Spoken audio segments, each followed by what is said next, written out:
ಹರೇ ಶ್ರೀಕೃಷ್ಣ. ಶ್ರೀಮದ್ ಭಗವದ್ಗೀತೆ ಅಧ್ಯಾಯ 14 ಶ್ಲೋಕ 6.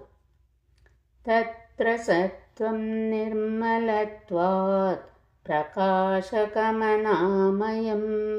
ಸುಖಸಂಗೇನ ಬಧ್ನಾತಿ ಜ್ಞಾನಸಂಗೇನ ಚಾನಘ. ಈ ಶ್ಲೋಕದ ಭಾವಾರ್ಥ: ಐಹಿಕ ಪ್ರಕೃತಿಯಿಂದ ಬದ್ಧರಾದ ಜೀವಿಗಳು ಹಲವು ಬಗೆಗಳವರು.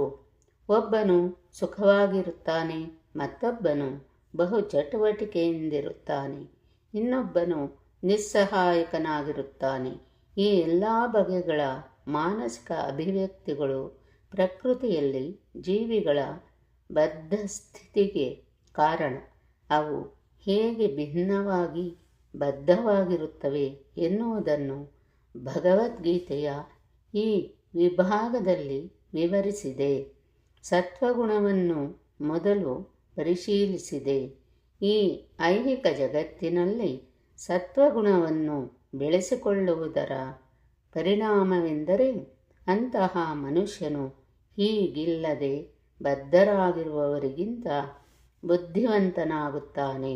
ಸತ್ವಗುಣವಿರುವವನ ಮೇಲೆ ಐಹಿಕ ದುಃಖಗಳು ಅಷ್ಟು ಪರಿಣಾಮವನ್ನು ಮಾಡುವುದಿಲ್ಲ ಮತ್ತು ಅವನಿಗೆ ಐಹಿಕ ಜ್ಞಾನದಲ್ಲಿ ಮುಂದುವರಿಯುತ್ತಿರುವ ಭಾವನೆ ಇರುತ್ತದೆ.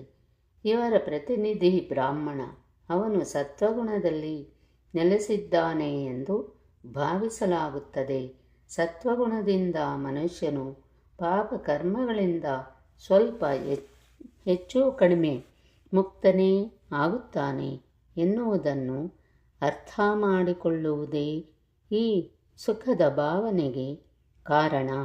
ವಾಸ್ತವವಾಗಿ ಸತ್ವಗುಣ ಎಂದರೆ ಹೆಚ್ಚಿನ ಜ್ಞಾನ ಮತ್ತು ಹೆಚ್ಚಿನ ಸುಖದ ಭಾವನೆ ಎಂದು ಅರ್ಥ ಎಂದು ವೇದ ಸಾಹಿತ್ಯದಲ್ಲಿ ಹೇಳಿದೆ.